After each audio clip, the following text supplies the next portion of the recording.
یہ جو شعر ہیں ان سے آپ کو اقبال کی خودی کا پتہ چلتا ہے کہ اقبال کو اپنے اوپر کتنا بلیف تھا کہ ان کی پوئٹری کتنی زبردست ہے۔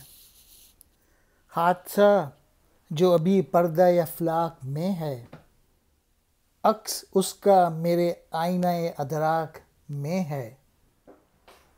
اقبال اس شعر میں کہہ رہے ہیں کہ وہ دیکھ سکتے ہیں کہ دنیا میں آنے والے وقتوں میں کیا ہونے والا ہے، اور جو کچھ حادثہ جو کہ آسمانوں پہ چھپا ہوا ہے وہ ان کی عقل اور شعور جو ہے وہ اس کو دیکھ سکتی ہے۔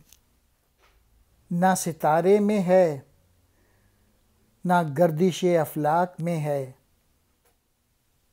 تیری تقدیر میرے نالۂ بے باک میں ہے۔ اقبال اس شعر میں کہہ رہے ہیں کہ تیری تقدیر بدل سکتی ہے، کیونکہ یہ جو میں پوئٹری لکھ رہا ہوں اس کو تو سمجھنے کی کوشش کر۔ نہ ستارے بتا سکتے ہیں، نہ آسمان تجھے بتا سکتا ہے،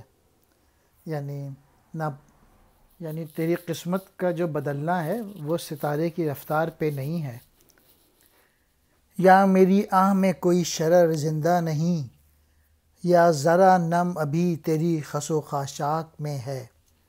اقبال کہہ رہے ہیں اگر تجھے میری پوئٹری سمجھ میں نہیں آ رہی، یا تو اس کا وجہ یہ ہے کہ میری جو پوئٹری میں وہ شرر نہیں ہے، وہ چنگاری نہیں ہے جو تیرے اندر آگ لگا سکے، یا پھر تو گھاس پھوس جو ہے نا وہ ابھی نم ہے، وہ ایسی نہیں ہے کہ تو میری شاعری کو ایبزارب کر سکے۔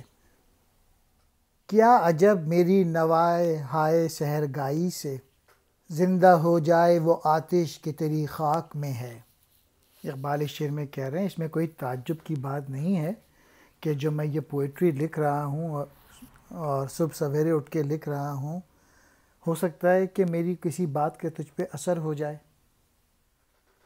توڑ ڈالے گی یہی خاک طلسم شب و روز، گرچہ الجھی ہوئی تقدیر کے پیچاک میں ہے۔ اقبال اس شعر میں کہہ رہے ہیں کہ ان کی جو خاک ہے وہ توڑ دے گی تمہارے بلیف سسٹمز، تمہارے خیالات۔ میری پوئٹری تم لوگوں پہ اثر کرے گی انشاءاللہ تعالی، اور تم لوگ اپنی جو تقدیر جو ہے وہ تبدیل کر بیٹھو گے، جو کہ اس وقت جو تمہاری تقدیریں میں الجھن ہوئی ہے، جو اچھی تقدیریں نہیں ہیں، وہ تقدیر بدل جائے گی اور میری پوئٹری سے فائدہ حاصل ہوگا۔